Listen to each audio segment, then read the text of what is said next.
Hi, I'm Christina Corcoran from Corcoran Marketing Group, and I'm here today with Bill Kinneary, President of the National Energy Marketing Association and a longtime veteran of the utility industry. So Bill's going to be a panelist on our Energy Market Stakeholders of the Future webinar on the 27th, and he's going to be representing the voice of the deregulated suppliers. So Bill, thank you for being here. Can you tell us a little bit about what you plan to share with our webinar participants on the 27th? As a longtime utility manager and executive, followed by over 20 years in retail energy, I plan to make a case for utilities to revert to natural monopoly functions, meaning those that require state regulation. So can you explain a little bit more about what you mean? Sure. Certain functions still performed by most utilities are completely competitive in nature and are well within the capabilities of retail energy marketers to provide in their place. It can no longer be effectively argued that these are natural monopoly functions because the world has changed a great deal in the past 20 or 30 years. If they're not natural monopoly functions, there's no reason for utilities and ratepayers to be burdened with their cost. So can you tell me more about that?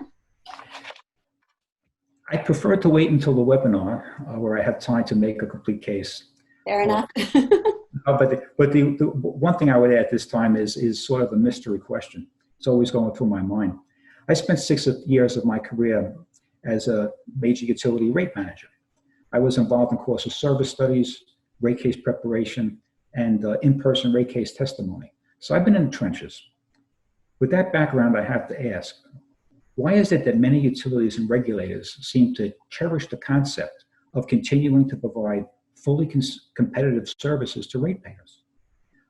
I don't see any financial or other benefits to utilities in maintaining these unnatural monopoly functions, and certainly no benefit to consumers.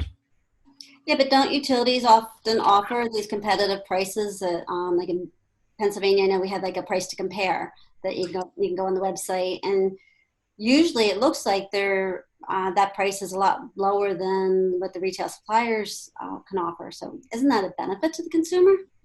Well, I would kind of disagree that those prices are generally much lower. If you look at it in detail, you'll find plenty of offers by retail suppliers that are lower. But I want to back up a minute. This so-called utility price to compare is a very misleading concept. It's really comparing apples and oranges.